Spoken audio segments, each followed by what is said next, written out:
Akım Metal, 50 yılı aşkın tecrübesiyle talaşlı imalat ve metal enjeksiyon yöntemlerini kullanarak otomotiv, beyaz eşya, motor, uçak sanayi için üretim yapmaktadır.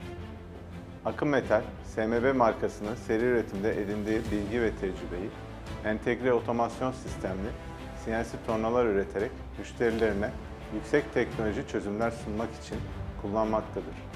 Geleneksel üretim anlayışı değişiyor. SMB olarak FANU'nun ileri teknoloji çözümlerini üretim süreçlerimizde güvenle kullanmaktayız. Ar-Ge ekibimizin de çalışmaları sayesinde özellikle üretmiş olduğumuz TT850 ve 550 serisi torna tezgahlarımızda FANU'nun sunduğu stabil ve güvenilir kontrol altyapısını başarıyla kullanmaktayız.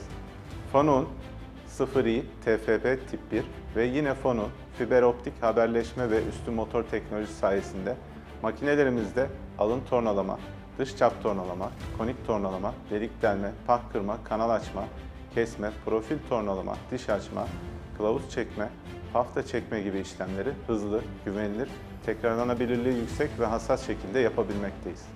Ayrıca SMB olarak motor milleri, krank milleri gibi eksantrik şekilli parçaların üretiminde yüksek hassasiyete sahip olma özelliğimizi de FANUC kontrol ünitelerinin üstün performansıyla müşterilerimize sunmaktayız.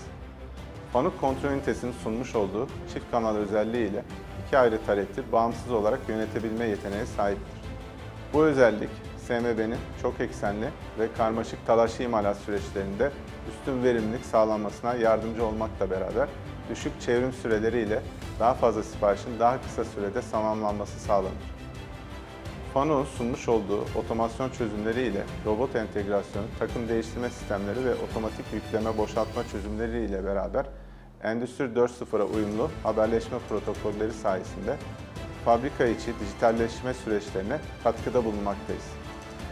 FANUC ile olan güçlü işbirliğimiz sayesinde en yeni otomasyon ve CNC teknolojilerini üretim süreçlerimize entegre ediyor, yüksek performanslı ve güvenilir makineler üretmeye devam ediyoruz.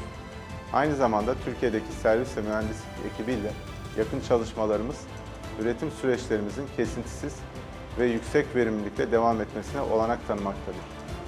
Akım Metal ve SMB olarak FANUC teknolojileriyle üretimimizi geleceğe taşıyor, otomasyon ve dijital dönüşüm odaklı üretim modelleriyle sektörde fark yaratıyoruz.